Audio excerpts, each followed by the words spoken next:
네, 안녕하세요. 2월 1일 우리 2월 초하루 월요일 새벽기도 시작하겠습니다. 기도드리겠습니다.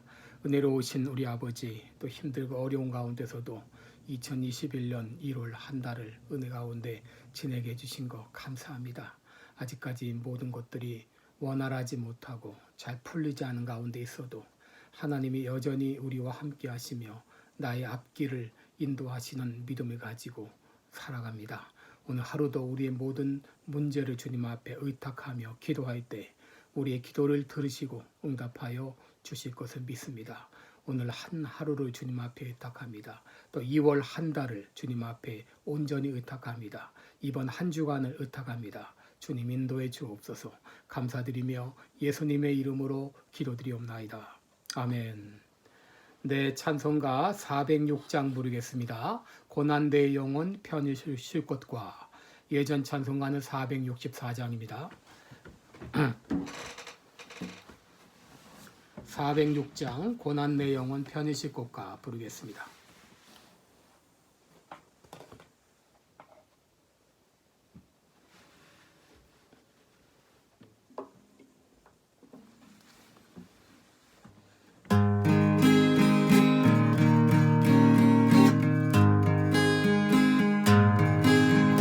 내 영혼 편히 쉴 곳과 풍랑이로도 안전한 폭풍까지도 다스리시는 주의 영원한 팔 의지에 주의 영원하신 팔 함께 하사 항상 나를 붙드시니 어느 곳에 가든지 요동하지 않으며 주의 팔을 의지함이라.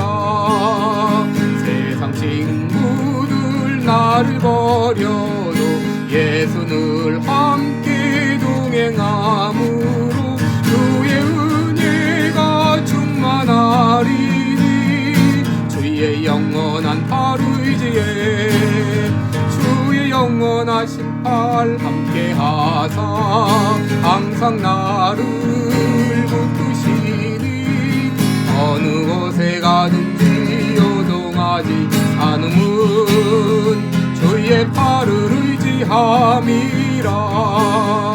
나의 믿음이 연약해져도 미리 예비한 힘을 주시며 위태할 때도 안보하시는 주의 영원한 팔 의지에 주의 영원하신 팔 함께 하사 항상 나를 붙드시니 어느 곳에 가든지 요동하지 않음은 주의 팔을 의지함이라. 능치 못한 것 주께 없으니 나의 일생을 주께 맡기면 나의 모든 짐 대신 지시는 주의 영원한 팔 의지에 주의 영원하신 팔 함께 하사 항상 나를 붙드시니 어느 곳에 가든지 요동하지 않음은 주의 팔을 의지함이라.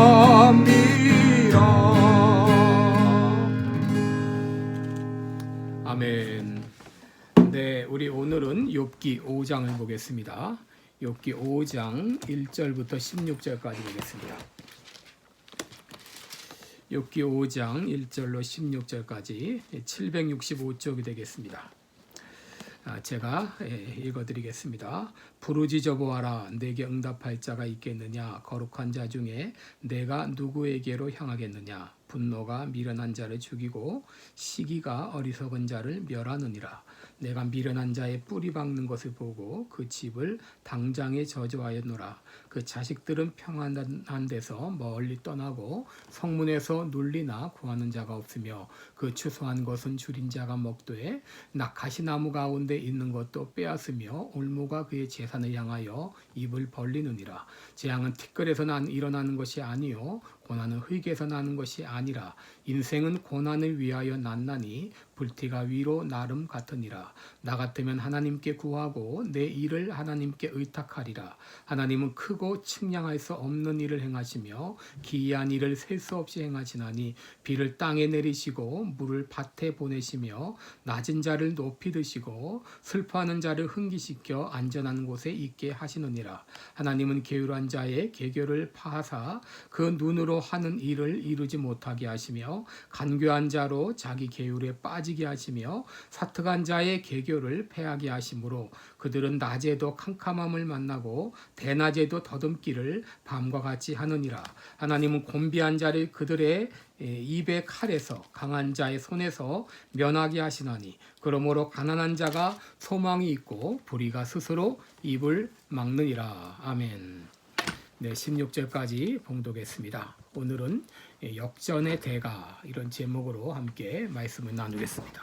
여러분 운명론이라는 거 들어보셨을 것입니다. 숙명론이라고도 하는데 이것은 인간사는 미리 그렇게 되도록 정해져 있기 때문에 아무리 인간이 노력한다 할지라도 그것을 운명을 바꿀 수 없다는 그런 이론입니다.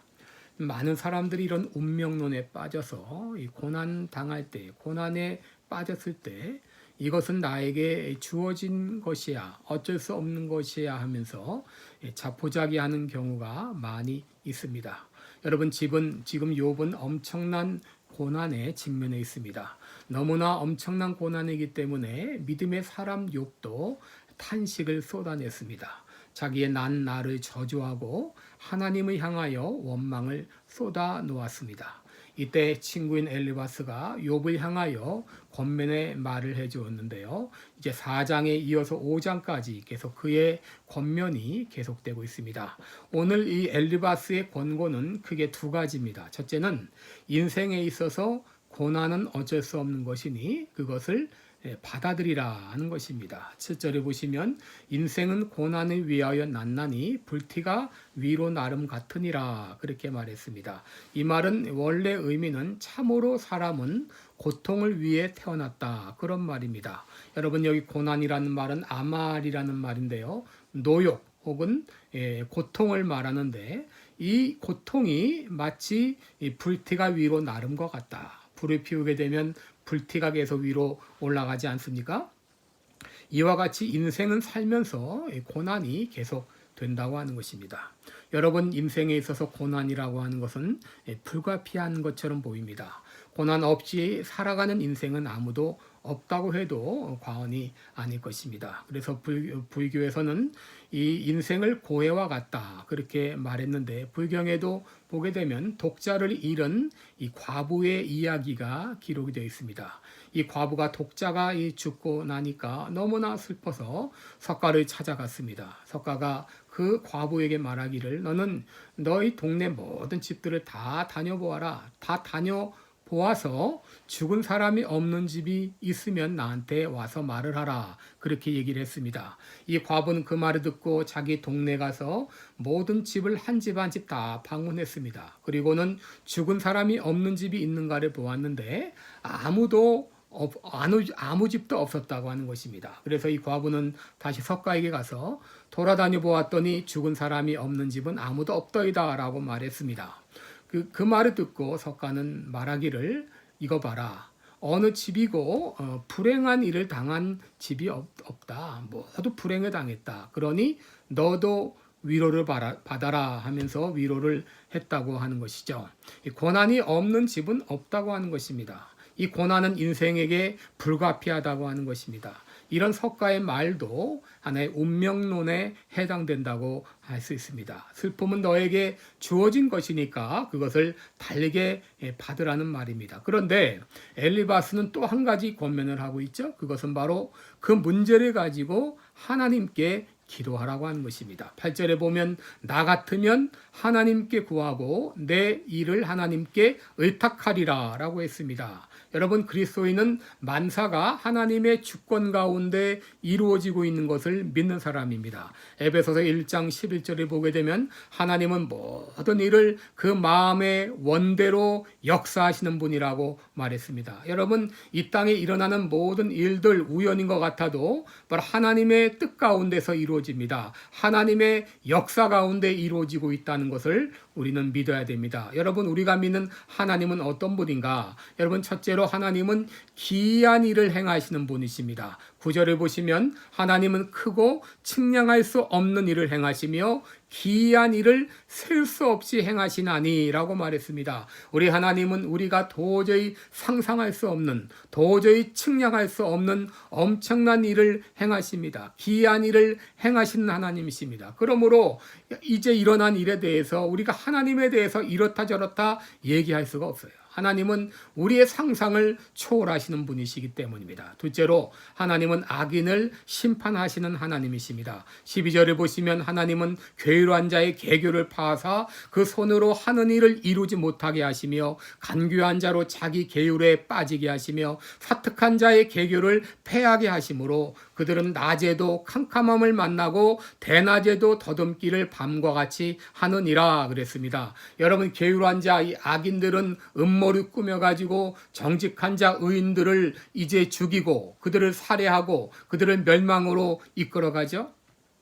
여러분, 이런 것이 잠깐은 될 수 있을지 몰라요. 그러나 하나님은 이 악한 자의, 게으르한 자의 계교를 다 알고 계십니다. 그리고 때가 되면 그들을 반드시 심판하십니다. 셋째, 하나님은 어떤 분이신가? 하나님은 약한 자를 돌보시는 하나님이십니다. 10절과 11절을 보시면 비를 땅에 내리시고 물을 밭에 보내시며 낮은 자를 높이 드시고 슬퍼하는 자를 흥기시켜 안전한 곳에 있게 하느니라 라고 말씀하셨습니다. 15절 16절을 보면 하나님은 곤비한 자를 그들의 입의 칼에서 강한 자의 손에서 면하게 하시나니 그러므로 가난한 자가 소망이 있고 불의가 스스로 입을 막느니라 그랬습니다. 여러분, 하나님은 약한 자를 돌보시는 하나님이십니다. 여러분, 이제 동물의 세계는 약육 강식이라고 말하죠. 심지어 우리 인간의 세계도 약육 강식의 시대가 되었다고 말을 합니다. 그래서 강한 자가 자기 힘을 휘두르고 약한 자를 억누르는 것이 오늘날의 모습이지만, 그러나 하나님께서는 약한 자를 돌보십니다. 그래 강한 자를 반드시 물리치십니다. 그래서 불의가 스스로 입을 막도록 하시는 분이 바로 하나님이십니다. 우리가 믿는 하나님은 측량할 수 없는 일을 행하시며 기이한 일을 셀 수 없이 행하시는 하나님이십니다. 지금은 우리가 눌려 있는 것 같고 참 힘들어 있는 것 같아도 때가 되면 하나님께서는 반드시 전세를 역전시키십니다. 기이한 방법으로, 우리가 생각지 못한 그런 방법으로 하나님은 상황을 역전시키십니다. 우리 그리스도인들은 결코 운명론자가 되어서는 안 됩니다. 우리는 하나님의 역사를 믿는 사람입니다. 에베소서 1장 19절에 그의 힘의 강력의 역사하심을 따라 믿는 우리에게 베푸신 능력의 지극히 크심이 어떤 것을 너희로 알게 하시기를 구하노라 그랬는데, 저도 여러분을 그렇게 알게 되기를 기도합니다. 하나님이 우리에게 베푸신 능력이 얼마나 크신가를 깨닫게 되기를 원합니다. 그 하나님의 능력을 믿는 사람들은 어떤 상황 가운데서도 낙심하지 않습니다. 왜냐하면 하나님께서 반드시 역전시켜 주실 것을 믿기 때문입니다. 오늘 이 아침에 우리의 상황 그대로, 우리의 생각 그대로, 우리의 마음의 고통 그대로 주님 앞에 토하며 기도하십시다. 하나님께서는 지금의 상황을 역전시키셔서 우리가 생각지 못했던 놀라운 방법으로 놀라운 일을 행하여 주실 것을 믿습니다. 기도하겠습니다. 은혜로우신 우리 하나님 아버지, 기이한 방법으로 놀라운 일들을 셀 수 없이 행하시는 주님을 찬양합니다. 우리의 모습을 볼 때에 답답하고 도저히 헤어날 구멍이 보이지 않는 것 같아도 하나님은 하나님의 때에 반드시 지금의 상황을 역전시켜 주실 것을 믿습니다. 이제 하나님이 행하신 놀라운 일들을 우리가 기대하며 바라보게 하여 주옵소서. 이제 도저히 해답이 보이지 않는 그런 상황에서도 하나님은 기이한 방법으로 일을 행하십니다. 그 하나님을 바라보며 오늘도 우리의 마음을 토하며 기도하는 이 아침 되게 하여 주시옵소서. 예수님의 이름으로 기도드리옵나이다. 아멘. 네, 우리 하나님 바라보면서 기도하는 이 아침 되시기 바랍니다. 고맙습니다.